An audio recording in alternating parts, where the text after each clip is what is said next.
UP और उत्तराखंड की खबरों के लिए एबीपी गंगा को सब्सक्राइब करें और बेल आइकन दबाएं। और बड़ी खबर लखनऊ से है, जहां पर कोऑपरेटिव बैंक में नियुक्तियों में भ्रष्टाचार का मामला सामने आया है। 2 तत्कालीन प्रबंध निदेशकों पर एफआईआर के आदेश हैं। 7 अन्य कर्मचारियों पर भी एफआईआर के आदेश दिए गए हैं। सीएम कार्यालय ने ट्वीट करके जानकारी दी। साल 2015-16 में सहायक प्रबंधक कंप्यूटर की नियुक्ति हुई थी। 2016-17 में प्रबंधक और कैशियर की भर्तियों में भ्रष्टाचार के आरोप लगे। ओएमआर सीट में गड़बड़ी का आरोप लगा था।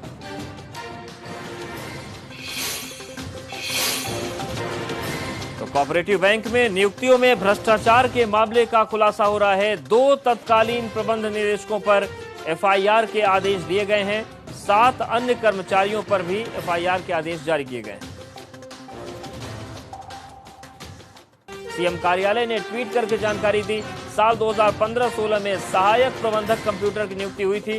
2016-17 में प्रबंधक और कैशियर की भर्तियों में भ्रष्टाचार के आरोप लगे। ओएमआर सीट में गड़बड़ी का आरोप लगा था।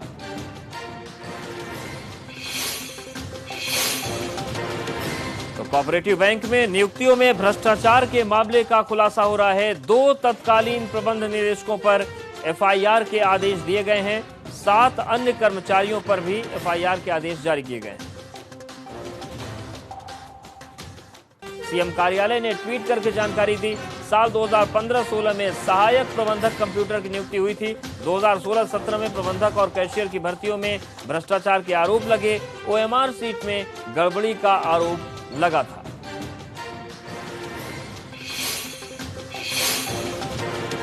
तो कोऑपरेटिव बैंक में नियुक्तियों में भ्रष्टाचार के मामले का खुलासा हो रहा है। 2 तत्कालीन प्रबंध निदेशकों पर एफआईआर के आदेश दिए गए हैं। 7 अन्य कर्मचारियों पर भी एफआईआर के आदेश जारी किए गए हैं। सीएम कार्यालय ने ट्वीट करके जानकारी दी। साल 2015-16 में सहायक प्रबंधक कंप्यूटर की नियुक्ति हुई थी। 2016-17 में प्रबंधक और कैशियर की भर्तियों में भ्रष्टाचार के आरोप लगे। ओएमआर सीट में गड़बड़ी का आरोप लगा था।